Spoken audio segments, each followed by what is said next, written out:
Il y en a qui cachent bien leur jeu aussi, il faut faire attention. Et ça, pareil, c'est quelque chose qui convient pas à tout le monde. On se dit qu'il faudrait qu'on crée plus souvent ce manque. On a déjà pensé à se séparer plusieurs fois. L'une de nos plus grandes sources de conflit, eh bien, c'est la famille. On ressent quand même ce truc un peu de malaise, même moi je suis pas forcément hyper à l'aise. À chaque fois qu'on revenait de chez sa famille, notamment de chez sa mère, on se disputait. Hello!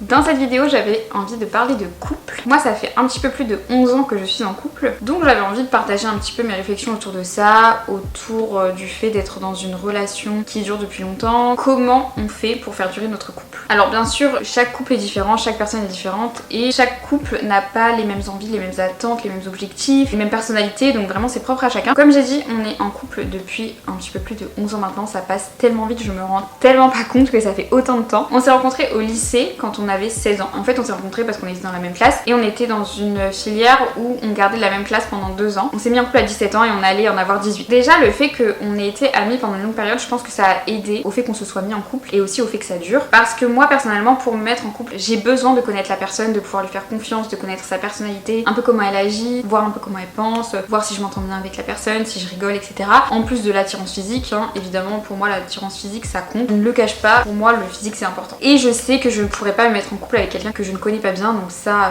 bien sûr, c'est propre à chacun. Mais moi, c'est comme ça que je fonctionne. Donc le fait qu'on ait été amis pendant longtemps, on a appris à se connaître petit à petit. Donc ça s'est fait vraiment progressivement. Et on se connaissait quand même assez bien, même si en vrai, on connaît vraiment pas tout au début. Même en ayant été amis pendant 2 ans, on apprend toujours des choses au fur et à mesure et après on évolue, donc on peut jamais tout savoir d'une personne. Mais personnellement, je trouve que ça a aidé. J'ai vu qu'on avait beaucoup de points communs, qu'on avait un peu la même façon de voir les choses, la même personnalité. J'ai vu qu'il était gentil, qu'il était respectueux, qu'on rigolait bien ensemble. Et comme j'ai dit aussi le fait qu'il y avait de l'attirance physique, donc c'est pour ça qu'on a sauté le pas. Après bon, il y en a qui cachent bien leur jeu aussi, il faut faire attention. Donc avec le temps on s'est rendu compte qu'on avait pas mal de points communs, notamment dans notre façon de vivre, dans notre routine, notre mode de vie en fait. On est tous les deux par exemple des lève-tôt, des couche-tôt, on aime tous les deux prendre soin de nous, donc faire du sport, prendre soin de notre corps, manger sainement. On n'est pas du tout par exemple soirée, boîte de nuit, on est plutôt soirée Netflix and chill, on est tous les deux introvertis et pour moi ça c'est quelque chose de très important d'avoir la même routine que la personne avec qui je suis. Et je sais que je pourrais pas être avec une personne qui n'a pas du tout le même mode de vie que moi, donc par exemple qui est un lève-tard. Bon après s'il y a que ça évidemment ça dépend aussi de la personne. Je n'aurais pas complètement mis de côté une personne qui me correspond sur plein de points sauf ça par exemple. Mais voilà, quelqu'un qui se lève tard ou qui mange que de la malbouffe, là je pense que non, ça l'aurait pas fait. Et donc je trouve ça bien moi d'être avec quelqu'un qui a le même mode de vie que moi. Ça évite plein de conflits. Ça facilite aussi beaucoup de choses dans le couple. Donc pour moi ça c'est une grosse partie du fait que notre couple dure. Encore une fois chacun est différent mais je sais que pour lui c'est pareil et qu'il aime être avec quelqu'un qui a la même routine et le même mode de vie que lui. Du coup, on a tous les deux travaillé en tant que salariés, on a fait des études dans 2 domaines très différents, lui dans le sport, moi dans l'esthétique. Et puis on a décidé il y a plusieurs années maintenant d'investir dans l'immobilier, tous les deux. On était, et on est toujours d'ailleurs aujourd'hui, tout le temps ensemble, H24 ensemble, puisque en fait on travaille ensemble. Et ça pareil, c'est quelque chose qui convient pas à tout le monde, et il y en a qui n'aiment pas du tout être tout le temps avec la personne qui partage leur vie et qui aiment bien se retrouver le soir, et d'autres qui aiment bien, et nous c'est notre cas. Alors il y a du positif parce que moi je trouve ça cool personnellement d'être tout le temps avec la personne que j'aime et de passer du temps avec lui, même s'il y a aussi du temps de travail. Mais il y a des désavantages dont le principal c'est le fait qu'en fait on coupe jamais du travail. Et surtout moi qui suis très anxieuse en fait, c'est surtout moi qui n'arrive pas à couper. Et donc le soir quand la journée est finie, on va être sur le canapé tranquille ou en train de manger et je vais parler du travail. Donc oh mais demain faut faire ça et dans une semaine faut penser à planifier s'il faut faire ça, nanana. Oh et il y a un problème donc je parle du problème, je suis stressée, nanana. Et en fait lui il avait vraiment besoin après sa journée de travail de couper, ce que je comprends totalement, ce qui est normal, et moi j'avais vraiment beaucoup de mal et je savais que là pour le coup c'était moi le problème, et du coup ce qui fait qu'en fait on s'éloignait petit à petit. Enfin on était tout le temps ensemble mais au final on s'éloignait parce qu'on n'avait plus de connexion, de complicité, et ce n'était que le travail. Donc je trouve que c'est cool, mais j'ai pris conscience de ça et j'ai travaillé dessus, même si j'avoue des fois j'ai encore un peu de mal, mais quand même ça va beaucoup mieux. De toute façon ça se fait pas du jour au lendemain. Je me suis dit que c'était hyper important parce que voilà, j'ai envie que notre couple aille bien, donc j'ai compris qu'il fallait vraiment que le soir je coupe quand on n'est plus en mode travail, on n'est plus en mode travail, on est en mode couple. Après quand je dis en mode couple ça peut être des moments très simples, juste parler de tout et de rien, mais pas parler de travail, et ça pour moi c'est vraiment important. Et je pense que le deuxième inconvénient c'est aussi que du coup on crée pas de manque, et je pense que c'est bien parce que par exemple en automne dernier il a invité des amis à la maison, donc moi je suis partie une semaine chez mes parents pour le laisser entre amis, et quand on s'est retrouvés c'était trop bien, on avait plein de trucs à se raconter, on était trop contents de se voir, et c'est vrai que on se dit qu'il faudrait qu'on crée plus souvent ce manque. Moi je trouve que c'est bien et après on a l'impression de se redécouvrir un peu, donc ça aussi c'est un inconvénient du fait d'être tout le temps ensemble. Et après pour les avantages, on passe plein de moments avec la personne qu'on préfère, donc ça je trouve que c'est bien. Et aussi d'évoluer ensemble, on a des galères ensemble, on se soutient, on fête les bonnes nouvelles ensemble, et comme j'ai dit on gère les coups durs ensemble. Les deux ont des avantages et des inconvénients, après ça dépend de chacun et des personnalités. J'ai dû vraiment apprendre à lâcher prise, à apprendre à faire des vraies pauses, à prendre soin du couple parce que c'est important, surtout que moi je suis vraiment une amoureuse de l'amour, je suis très romantique, j'adore l'amour. Et là je me rendais compte que je me laissais bouffer par mon stress, mon anxiété, ça c'est vraiment quelque chose qui me gâche vraiment la vie à certains moments, l'anxiété, et qu'il fallait rééquilibrer tout ça en fait, c'est vraiment trouver un équilibre. C'est vrai qu'on a eu des disputes parfois par rapport à ça et c'est pour ça que je trouve que c'est important de savoir se remettre en question aussi quand on est en couple et se demander si ce qu'on fait ça sert ou ça dessert le couple. Ensuite en ce qui concerne nos différences, alors moi j'adore l'astrologie, après voilà, on y croit pas, après ça dépend de chacun. Moi je suis du signe de la Vierge, donc la Vierge c'est vraiment la réflexion, l'anticipation, un peu le contrôle, l'analyse, et voilà, vraiment je suis totalement comme ça. Plus l'anxiété vraiment c'est le combo ultime. Et lui il est du signe du Bélier, donc vraiment dans l'action, fonceur, impulsif. On est vraiment des signes très différents, un peu opposés, mais malgré tout ça peut fonctionner si on ajuste un peu chacun le curseur. Parce que moi du coup je vais avoir tendance à vouloir tout anticiper, voilà je suis très stressée, donc je veux que tout soit millimétré, je déteste l'incertitude, voilà, donc s'il y a un truc à faire dans un mois, je vais en parler un mois avant, mais du coup je vais en parler tous les jours, et le truc à faire dans une semaine, et faut pas oublier si, nanana, et du coup je vais être vraiment en boucle ressassée. Pourtant je l'écris dans un agenda, c'est écrit, mais je ressasse quand même. Et donc lui forcément ça le saoulait de toujours anticiper, nanana, ce que je peux comprendre encore une fois. Et sauf que lui, il est plus à faire les choses sur le moment et à pas du tout anticiper, mais ce qui fait que parfois il fait des erreurs ou qu'il se retarde pour des choses un peu bêtes qui auraient pu être mieux fait ou fait différemment si ça avait été un minimum anticipé. On pourrait en fait éviter des erreurs. Donc il a fallu apprendre à trouver un juste milieu entre anticiper dans certaines situations, tout dépend des situations, encore une fois c'est trouver un équilibre, il y a des situations qui nécessitent qu'on anticipe, mais une fois que c'est noté dans l'agenda en fait il n'y a pas besoin d'en parler des jours avant. Une fois que c'est noté c'est bon, anticiper certaines choses c'est bien, mais aussi laisser un peu la spontanéité. Moi c'est ça que j'ai un peu du mal, je suis vachement dans le contrôle et c'est chiant de faire des choses, voilà, des fois un peu sur le moment, et c'est pas grave si on se trompe. Et moi j'ai du mal avec l'erreur, je suis très dure avec moi-même et je ne m'autorise pas le droit à l'erreur, et je me critique beaucoup quand je fais une erreur, vraiment je peux en parler pendant plusieurs heures, voire plusieurs jours, où je me dis mais pourquoi j'ai fait ça, mais des fois pour des trucs nuls, hein, pour des trucs pourris. Ça peut être parce que j'ai oublié un plat dans le frigo plusieurs jours et que du coup on doit le jeter à la poubelle, ça va être la fin du monde. Là c'est un exemple parmi tant d'autres, mais je suis très dure avec moi-même. Si j'arrive pas à tout anticiper, alors que c'est pas possible et c'est normal de faire des erreurs, c'est comme ça qu'on apprend. Un peu la phrase bateau mais c'est vrai. Et donc il a fallu trouver le juste milieu entre lui et moi. Lui il est ok sur le fait qu'il y a certaines choses qu'il faut anticiper, qu'il faut qu'il note les choses parce que lui aussi il a du mal à tout retenir. Et moi j'ai compris que voilà, une fois que c'est noté dans l'agenda, je le reparle pas 10 ans avant du truc et pas en boucle. M'autoriser le fait de faire des erreurs et me dire que parfois voilà, quand il y a des problèmes ou des erreurs, c'est pas grave, on réagit sur le moment et puis on voit où ça nous mène. J'ai tendance à vouloir vraiment tout contrôler et tout anticiper, mais ce n'est pas possible. C'est pas toujours évident et je dis pas qu'on y arrive 100% du temps, hein, personne n'est parfait. On a vu un peu chacun nos faiblesses, je sais pas si je peux dire ça comme ça, mais j'ai pas d'autres termes, et ce qu'on pouvait améliorer en fait, et surtout on avait envie de le faire parce que c'est ça qui est important, c'est aussi d'avoir envie de s'améliorer ou de changer sur certaines choses pour que le couple fonctionne. Et sur ça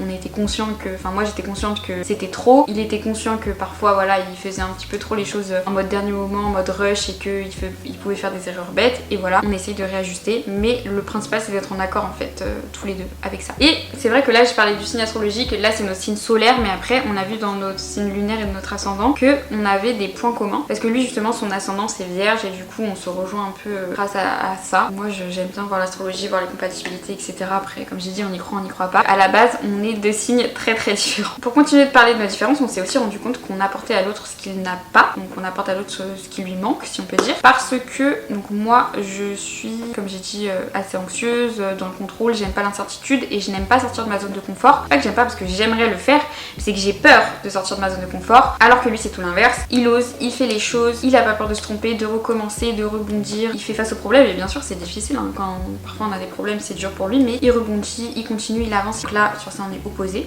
donc lui il va m'aider en fait, et il m'a aidé d'ailleurs à sortir de ma zone de confort, à oser faire des choses, et c'est quelque chose qui me fait énormément de bien parce que c'est quelque chose que j'ai toujours voulu faire mais que je n'arrivais pas à faire seule. Il me tire vers le haut sur ça, et honnêtement si j'étais pas avec lui je n'aurais pas investi dans l'immobilier toute seule, et ça a été une période très stressante au début parce que l'immobilier c'est beaucoup d'imprévus, beaucoup d'argent aussi justement lié aux imprévus, beaucoup de problèmes. Quand t'as des locataires, en fait tu te dis qu'il y a des gens qui dépendent de toi, de ton logement, et nous on a envie de faire au mieux, on n'a pas envie de proposer un logement pourri mari, on a envie qu'il soit bien, donc ouais, beaucoup de stress. Et au début c'était très dur pour moi de gérer mon stress. Et en fait ce qui m'a aidé à gérer mon stress, c'est tout simplement d'être confrontée au problème. Vu que j'étais confrontée au problème, j'avais pas le choix d'y faire face. Et petit à petit, fait d'y être confrontée, mon cerveau il a appris à prendre du recul, à savoir mieux gérer. Alors je dis pas que j'y arrive 100% du temps, mais par rapport à il y a 10 ans ou même 5 ans, bah, j'arrive beaucoup mieux à gérer les problèmes, à gérer mon stress. Ça veut pas dire que je suis pas stressée, mais j'arrive à rebondir, à me dire bon bah voilà, on a tel problème, on va faire ça, on va faire ça, à prendre les choses en main. Et ça, pour ça, je suis vraiment reconnaissante parce qu'il m'aide énormément là-dessus. Et lui, du coup, par contre, il va avoir du mal avec tout ce qui est communication et notamment exprimer ses émotions, ses sentiments. Même quand on se disputait, bah du coup, il allait rien dire, il se renfermait vachement pendant les disputes. Alors que moi, je voulais qu'il me donne son avis parce que quand on se dispute, c'est qu'on a un désaccord et le but c'est de trouver un terrain d'entente entre les deux personnes et pas juste que moi je parle et que je dise je suis en désaccord sur ça, mais que lui ne dise rien. C'est pas ça le but. Donc lui, il avait du mal sur ça et moi, pour le coup, je suis vraiment dans la communication, dans les émotions.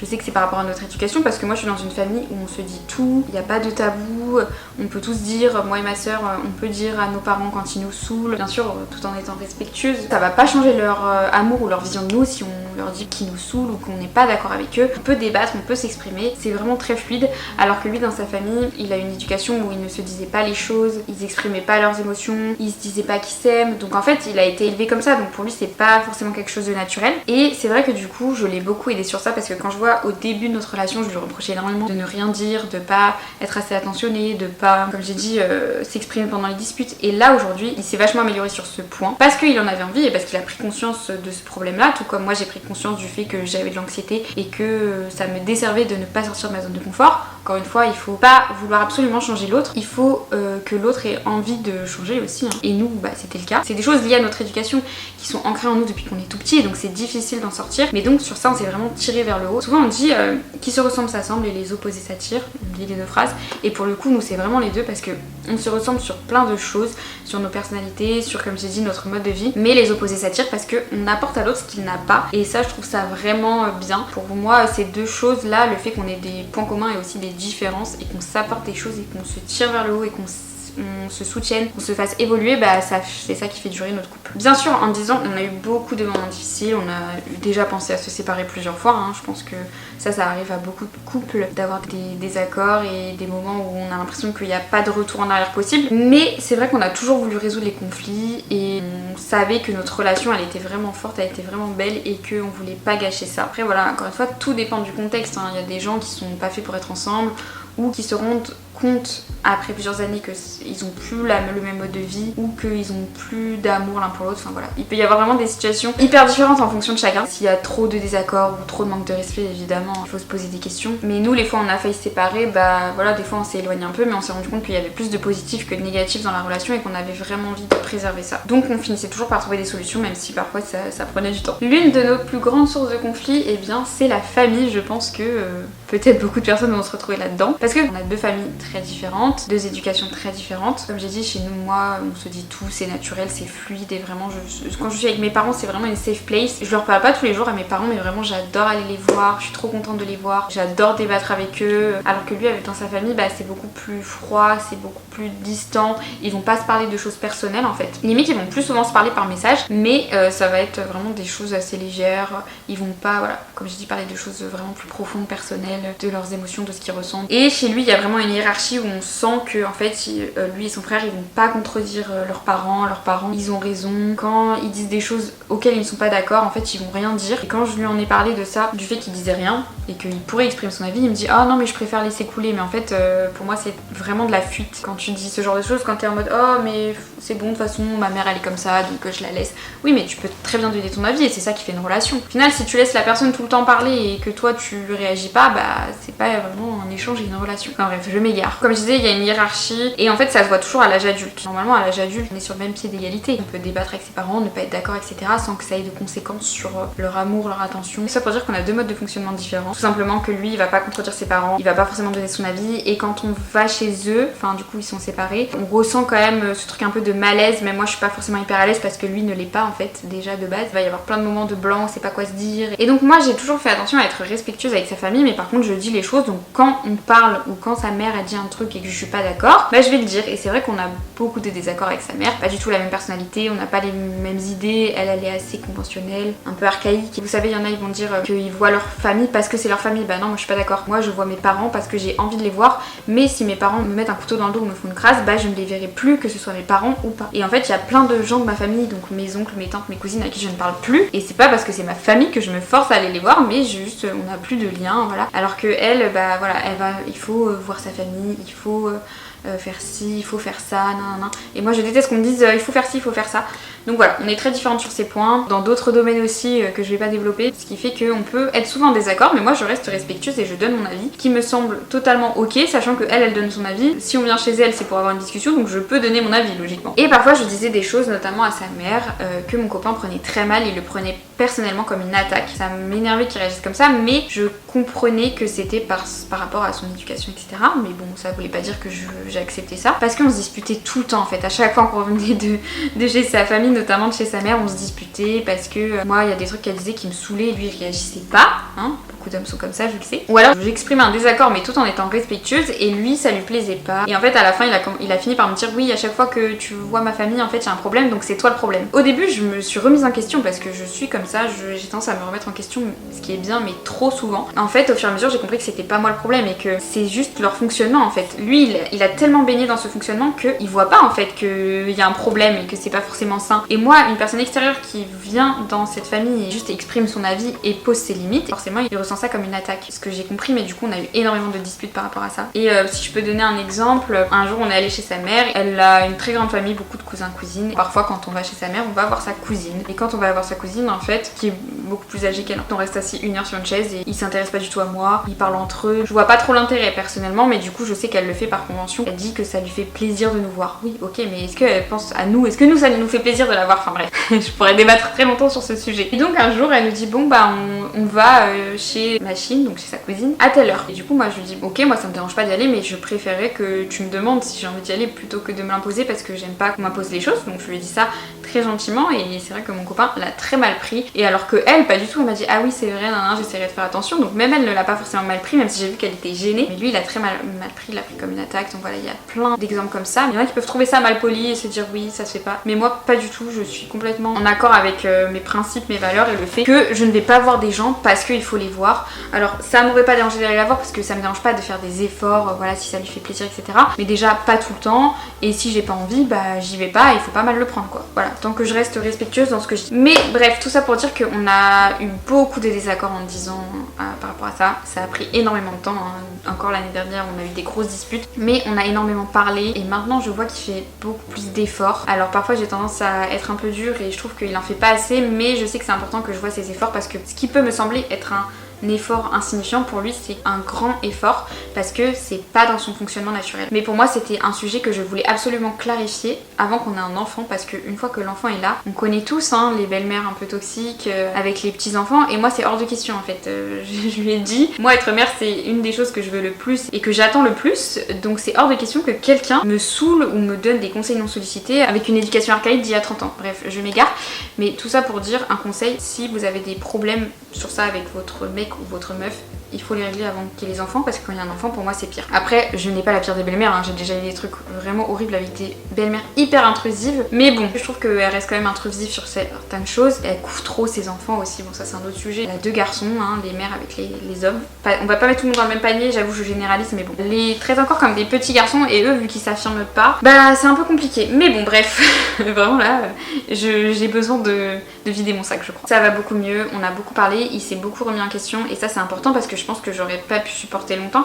En fait le truc c'est qu'il y a énormément de choses qui vont bien dans notre relation, et c'était vraiment ça le gros point noir. J'avais vraiment envie de rester avec lui, j'ai vraiment envie de rester avec lui, donc c'est quelque chose qui me saoulait. Comme j'ai dit, je vois qu'il a fait beaucoup d'efforts, et bien sûr il en a encore à faire, mais il en est conscient. On peut pas changer les gens, donc s'il m'avait dit bah non, moi je suis pas d'accord avec toi, mon fonctionnement c'est comme ça et je le trouve très bien, bah là je pense que au bout d'un moment ça l'aurait pas fait, mais il a bien voulu se remettre en question. Si la personne en face ne veut pas changer, malheureusement on pourra pas faire grand chose. Ça a pris du temps, hein. En vrai en 10 ans ça s'est fait très progressivement, et c'est pas encore au max de ce que j'aimerais, mais je prends quand même les efforts parce que c'est important. Je fais en sorte de voir les efforts, de lui faire remarquer que je vois ses efforts. Tout ça on en a tiré une leçon du fait que le couple doit passer en premier, et qu'on est vraiment une équipe, on est censé être soudés. Évidemment ça veut pas dire qu'on est toujours d'accord l'un et l'autre, mais face aux autres c'est important pour moi d'être une équipe et de montrer qu'on l'est. Parce que ça aussi je trouvais qu'il le faisait pas assez. De me soutenir en fait quand moi je dis quelque chose ou quand sa mère me dit quelque chose. Pour moi ça c'est hyper important dans un couple. De se soutenir face à la famille de l'autre. Pour moi c'est vraiment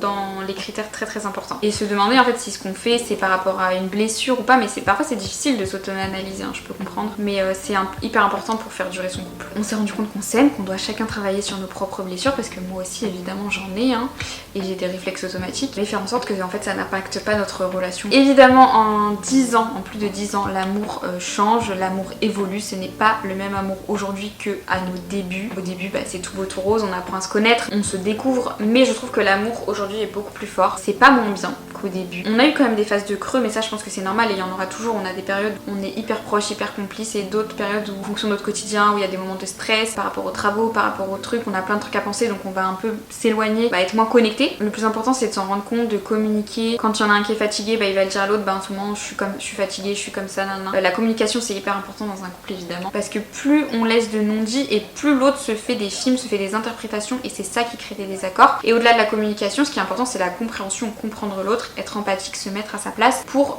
comprendre son mode de fonctionnement, parce qu'on a souvent des modes de fonctionnement différents, déjà les hommes, les femmes, et puis en fonction des personnalités et des blessures. Donc c'est hyper important d'être capable de se mettre à la place de l'autre pour mieux le comprendre. Après ça veut pas dire qu'il faut tout accepter, mais voilà, en 10 ans on a vécu beaucoup de choses, des moments joyeux, des moments compliqué. Le fait de vivre toutes ces choses ça nous a rapprochés, et en fait maintenant on se connaît tellement bien que je trouve que c'est mieux maintenant. Mais par contre un couple ça s'entretient évidemment. Quand ça fait aussi longtemps on peut avoir tendance à laisser faire, et pour moi c'est hyper important de faire des efforts, donner de l'attention à l'autre, pas prendre le couple pour acquis. Et après par contre il faut comprendre aussi le langage de l'amour de l'autre, et ça c'est pas toujours évident, parce que par exemple moi je suis très romantique, très bisous, câlin, je suis un peu envahissante limite, alors que lui il va pas forcément exprimer son amour par des mots. Comprendre le langage de l'amour de l'autre pour pas prendre mal certaines choses, parce que moi au début je prenais mal, je me disais tu me dis jamais que tu m'aimes, tu vas pas faire ça veut dire que tu m'aimes pas. Comprendre comment l'autre fonctionne, et après encore une fois si on en a envie, et faire des efforts. Pareil, il a fait énormément d'efforts dans ses attentions, il est beaucoup plus attentionné qu'au début, pas des trucs de fou forcément, mais plus m'apporter d'attention. Et moi comme j'ai dit je peux avoir tendance à être un petit peu envahissante des fois, et lui il m'a dit que voilà il a besoin parfois de ces moments seuls, de souffler, il y a des moments où il a envie d'être tranquille, et du coup je respecte ça. Et encore une fois faut en parler, faut communiquer, faut trouver un terrain d'entente entre les deux, parce que voilà c'est important d'accepter l'autre personne comme elle est. C'est un équilibre entre accepter la personne comme elle est, mais aussi, si elle en a envie, l'aider à progresser sur certaines choses, la tirer vers le haut. Pour moi c'est vraiment un équilibre de tout ça. Et donc on a décidé de se remettre en question sur certaines choses parce qu'on en avait envie. Après faut pas que ça devienne une corvée évidemment, là on a l'impression que c'est un mode d'emploi avec un mode d'emploi compliqué, une corvée, mais non pas du tout, ça se fait petit à petit, progressivement, avec des moments où on y arrive, des moments où on n'y arrive pas, et de toute façon un couple c'est toujours en évolution. Aussi pour moi c'est important d'avoir des moments de couple, mais aussi d'avoir des moments seuls. Avant d'être un couple on est aussi deux personnes à part entière, et ça moi au début j'avais du mal, parce que j'avoue que je donnais tout pour mon couple, c'était que mon couple, mais je me suis rendu compte que c'était important, que j'ai aussi des choses pour moi, mes propres centres d'intérêt, mes propres passions, mes propres activités, et donc ça c'est quelque chose que j'ai développé petit à petit, parce que je me raccrochais vachement à lui et je m'en suis rendu compte. En plus on est tout le temps ensemble, donc c'est important aussi d'avoir nos petits moments rien qu'à nous, et nos petites passions aussi rien qu'à nous. Donc c'est vrai qu'en plus de 10 ans on arrive de mieux en mieux à se comprendre, à évoluer ensemble, à aussi voir quand l'autre n'est pas très bien, et du coup à adapter son comportement par rapport à ça, à plus autant réagir face à un comportement de l'autre qu'on n'apprécie pas. Ça dépend toujours du contexte, mais c'est vrai qu'on arrive beaucoup plus à être apaisé, à avoir moins de disputes. Sur la famille aussi un petit peu moins, mais c'est toujours sur ça qu'on en a le plus, hein. Et comme j'ai dit, en travaillant ensemble c'est pas toujours évident, parce que du coup on peut avoir des désaccords par rapport à ça. On n'est plus du tout les mêmes qu'à 18 ans, hein. On a mûri, on a évolué, mais on évolue vraiment ensemble, et surtout on se soutient dans les moments difficiles comme dans les moments joyeux. Et pour moi ça c'est très important, et c'est pour ça que la famille ça a été un point compliqué, parce que pour moi il me soutient pas assez, et c'est quelque chose comme j'ai dit qui est très important. Mais sinon dans le reste on se soutient, on s'écoute énormément, et je trouve comme j'ai dit que la relation elle est mieux qu'au début quand on l'entretient. Et évidemment il y aura encore des difficultés, on n'a pas encore d'enfants donc ça c'est encore une grande étape, mais bon on a survécu aux travaux, on a fait énormément de travaux, ça a fait je ne sais combien d'années, je ne les compte même plus qu'on est dans les travaux, et croyez-moi ça c'est quand même une grande étape de survie, parce que c'est pas toujours facile. En tout cas on est beaucoup plus solide face à tout ça aujourd'hui, donc on est vraiment en alchimie ensemble, donc c'est bien. Donc voilà, ce qui pour moi fait que notre couple dure aujourd'hui, c'est le fait qu'on se connaît vraiment bien, qu'on a le même mode de vie, les mêmes routines, on a la même vision de l'avenir en fait aussi, ça c'est important, qu'on évolue ensemble, qu'on apprend à accepter l'autre, mais aussi qu'on le tire vers le haut, et aussi qu'on sache se remettre en question, ça c'est important pour évoluer ensemble, qu'on se soutienne, on s'aime aussi, très important, hein. On dit que il n'y a pas que l'amour qui compte, mais c'est vrai que c'est quand même important. On a toujours évidemment des désaccords et on n'est pas pareil sur certains points, c'est un mix des deux entre nos points communs et nos différences. On a des projets en commun, voilà, pour moi c'est ça qui fait que notre couple dure aujourd'hui. Donc voilà, j'espère que cette vidéo vous a plu, n'hésitez pas à partager votre propre expérience de couple. Si ça vous a plu, n'hésitez pas à aimer et à vous abonner, et moi je vous dis à bientôt dans une prochaine vidéo. Ciao!